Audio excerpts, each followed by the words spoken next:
Hello and willkommen, guten Tag and welcome to the Austrian Grand Prix, Österreich, if you speak the right lingo. And because we're at the only German-speaking round of the 2025 Formula One World Championship, I thought what better to do than take a close look at cars with a Mercedes power unit in the back. Yes, I can hear you at the back shouting out the Mercedes power unit is built in England, but it's paid for by the Germans. And let's start with the most successful Mercedes-powered car on the grid this season. Yep, I'm talking about the orange, or is it papaya-coloured one? Yeah, the McLaren. And McLaren have arrived in Austria with some interesting changes to the car. You can see them here. It's a little bit subtle here, but you can see some of the changes, or how McLaren are studying the changes with the big aero rakes they've got behind the front suspension. And it's the front suspension that has been changed on the car. They've changed the shrouding on some of the legs in the front suspension to try to have a very subtle effect on the airflow downstream over the side pods and towards the rear of the car.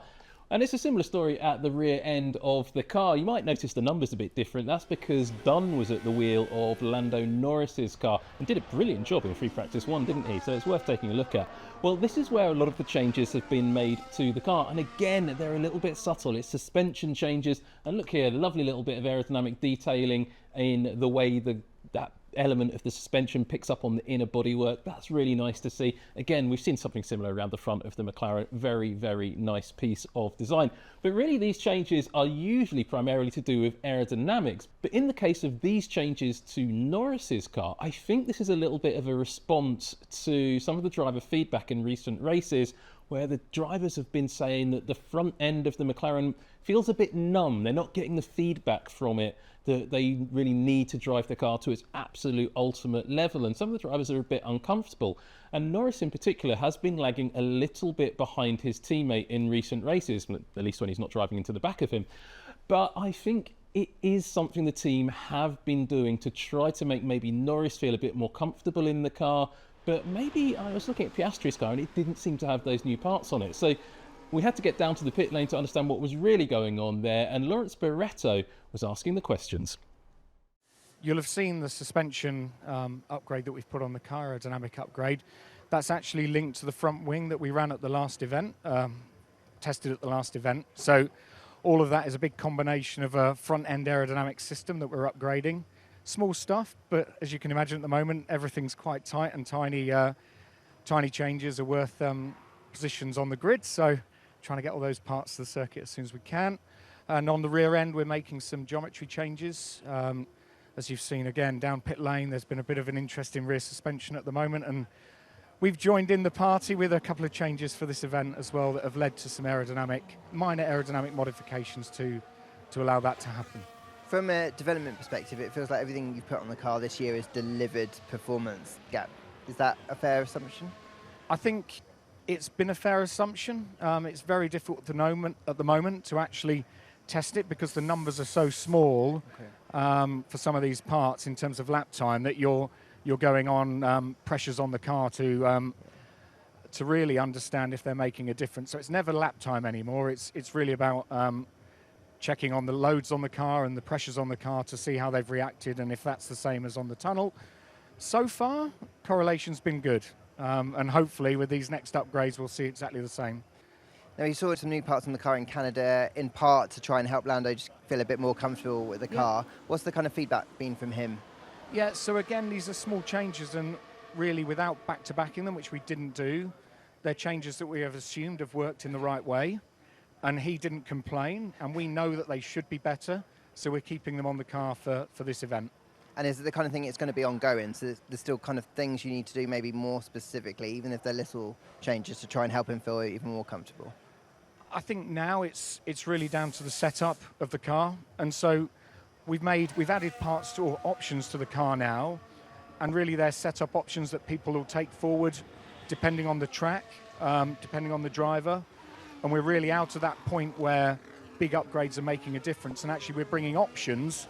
Different circuits are going to offer different amounts of performance, and we'll be trading those at each event as we move forward now, rather than bigger upgrades. And talking about those trades or those movements, obviously Oscar, I think, said that he preferred maybe the older spec when we were in Canada, when you bought the new spec for Lando. Will we see that kind of going forward, maybe a slight difference between the two? I think we're seeing a slight difference in setup throughout the whole of the car. So it's just another thing that's slightly different between how Oscar and how Lando want to drive. So we expect those differences to continue based on how they, as drivers, are feeling at each circuit. Oh, that's really fascinating stuff. The other thing that McLaren have been mucking about with was the front brake cooling package, and cooling is an interesting area to look at. Now, we're looking at the rear end of a Mercedes engined car on the screen, and I'm going to carry on doing that, but let's go down the pit lane to Mercedes itself, the works team, because there's a few changes on George Russell's car that really caught my eye. They've gone for one of these centerline cooling outlets. You can see it's really beautifully made, and you see these on quite a few cars. We've been seeing these all the way since the 2020 rules were introduced, and actually a bit before that, but Mercedes going down this avenue for additional cooling on the car for the specific circuit demands of Austria. At least that's what they say in the official FIA paperwork. You see that a little bit wider in context here when we look at the car from across the rear wing. And then you might notice here the rear bodywork flares out towards the rear wing, and that's something a bit different. That's something you normally expect to see in Mexico, another very high altitude circuit, or on a very hot circuit like the Hungaroring, or maybe even Saudi Arabia if it's a hot night, and certainly at Singapore. But at Austria, this is slightly unusual. It's not even particularly hot in Austria this weekend. And I show you the car from the very rear because it is worth looking at this. You can see this absolutely huge cooling outlet on the centre line of the car. This is sort of what you expect to see on the hottest circuits on the calendar. But I don't think this is all about cooling. I think Mercedes might be up to something here because, yeah, you might want, this is exactly what you'd do if you did want more cooling through the car. The thing is, as I say, it's not particularly hot in Austria this weekend. No other team has made major changes to their cooling package, and Mercedes hasn't done it to both cars. Now, see what you see on the screen here? That's George Russell's car. Now let's take a look at what Kimi Antonelli's running at the rear of his car, and you can see it very clearly there. Completely different setup. You can see a much tighter rear cooling outlet, no centerline spine cooler whatsoever, and a much tighter bodywork package. So clearly the Mercedes doesn't need all of that additional cooling that you see on George Russell's car. What's really going on here? Because that to me doesn't make a huge amount of sense. As I say, I think Mercedes are up to something, and to find out what they're really up to, we put Simone Resta on the spot in the pit lane. It's Lawrence Barretto again. For this race, we'll bring we brought a few things here, essentially a small modification on the front like that, and a different engine cover. It's not a big upgrade, it's just a small tuning, let's say, on a race-by-race basis to try to put the car in a better place. Of course, weather has been changing, but let's see if we need it on Sunday. Let's see if we finally got some good sun on Sunday. Well, sticking on the subject of Mercedes-powered cars, let's go and have a look down at Aston Martin and all of the upgrades they've brought to the Austrian Grand Prix in preparation for the British Grand Prix next week, where the team is going to celebrate the 100th anniversary of the Aston Martin car company. Pretty special for that team. And to look at all of that, there are no upgrades on the Aston Martin. Lawrence, why? Yeah, I think every team has its development plan. We had not foreseen an upgrade to come here because obviously, like many British teams, we have British Grand Prix coming, and every British team wants to bring something for British Grand Prix. It's not that we are holding anything off, but we're trying to continue to improve the car, and if parts are ready, we will try to bring them as soon as possible. Well, from the third Mercedes-powered team to the fourth, though certainly not the fourth in terms of performance, let's take a look at Williams. Now, Williams had a little moment out on track at the Canadian Grand Prix last time out, and it was down to a small piece of bodywork on the engine cover being slightly cracked, slightly damaged. The team didn't pick it up in the pit lane or in the pit garage and sent the car out on track. And when you fire a 300 kph breeze through the car, well, it can have a pretty dramatic effect on how that bodywork stays attached to the car, as Alex Albon demonstrated to us coming down the straight. As you see, it's all blown off. Bad news for the Williams team, as they've got a car to fix and lose some critical time on track. Good news for us though, because as the car comes out of the corner, we get to have a lovely look underneath the bodywork of a Mercedes-powered car. Now, the Williams is a pretty good example of a Mercedes-powered car because it's pretty conventional. Let's not forget that this year's Williams is actually last year's Williams with quite a comprehensive refiddle, rejiggle of all the design of stuff and that's why the performance has increased, but it is still last year's car. And now let's come back and just run this forwards ever so slowly so we can take a close look at some of the components underneath the bodywork. It's a pretty rare opportunity to do this. Now I'm just going to pause that in a moment as we get to this point here. Now we can actually see some really interesting details of the arrangement of components underneath the bodywork here. So you can see the top of the V6 engine here. You can just see the cylinder head with that V shape on it, and you can see the top of some of the components going into it. You can also see the exhaust manifolds just here, 3 pipes out on either side because it's a V6 engine. What I also want to draw your attention to here is just at the back of that cylinder head, you can see where the cylinder head mounts onto the gearbox. It's called a fully stressed construction. Now that's the composite gearbox casing supplied by Mercedes to the Williams team. Inside that is all the gears and cogs and bits and pieces in a metal cassette, but it's actually the composite outer structure, almost like an outer chassis, that carries all the suspension loads and the car loads through from the monocoque, through the engine block and cylinder head into the rear of the car.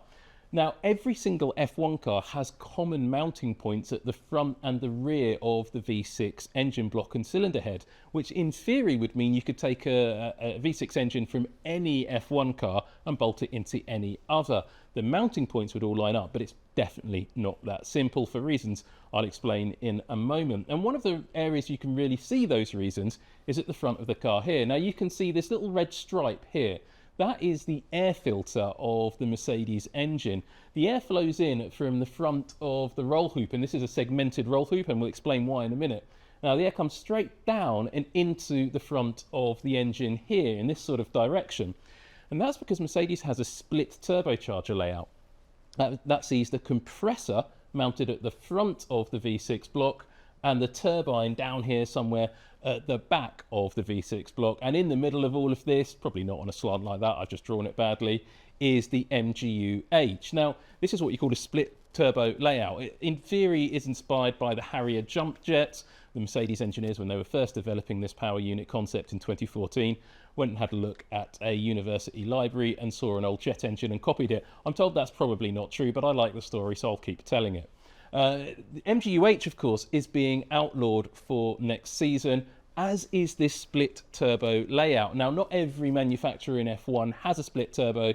Renault does, Honda does, and Mercedes do. Ferrari, as I understand it, do not. They've just got a compact conventional layout. Next year, everybody's going to have to try and develop their own conventional layout, because all of the turbo components are going to have to be mounted at the rear of the engine block by regulation, which isn't great, but having this split turbo layout is an advantage in many ways in terms of packaging. You have all of the cool stuff, the compressor, all the stuff you want to keep cold at the front of the block, and all the hot stuff at the back of the block. So there is an advantage to that, but it does mean that the installation in terms of the rear of the chassis, front of the gearbox, is quite compact, quite different. So it's not the case that you can bolt an engine from one car to another, at least not without some serious adaptation. Now, one of the questions I get asked quite often is, what's underneath the side pod of a Formula One car? Well, I can show you that a little bit clearly here as we roll the clip forwards and the car goes through the corner. And you can see it quite clearly just at this point. You've got a big heat exchanger, often called radiators. So they don't radiate, they exchange heat. And you can see that here on the left-hand side pod. There'll be a different one on the right-hand side pod because different heat exchangers cool different parts of the car. One might be for cooling the engine, another one might be for cooling the MGUs or the battery casing or even the gearbox. So different things need to be cooled by different heat exchangers. You can also see another key point. Some people ask why a lot of Formula One cars inside the roll hoop have these little segments. Well, that's partly down to the design of the roll structure itself, but also there's different channels in that air duct behind the driver's head. Now, we talked about the duct thing that feeds down to the engine, down like this, but there's also a second duct. You can see it very clearly here, coming through the roll hoop, down here to another very large heat exchanger in the centre of the car, mounted flat above the centre line of the car. That's for cooling some other components, I suspect probably the gearbox and some of the other ERS bits and bobs underneath the bodywork. And that's a really interesting layout as well. Fairly conventional now, but it wasn't that common until a few seasons ago. So this has just been a really nice basic look at what's underneath the bodywork of a modern Formula One car if it's got a Mercedes power unit in the back of it. And I think thanks to Alex Albon, thanks to the Williams team for inadvertently showing us this car layout And I think that's a really nice way to end things on a British team as we head towards the British Grand Prix at Silverstone, where the Williams team, as with some of the other Mercedes-powered cars, will be attracting a huge amount of attention. See you there.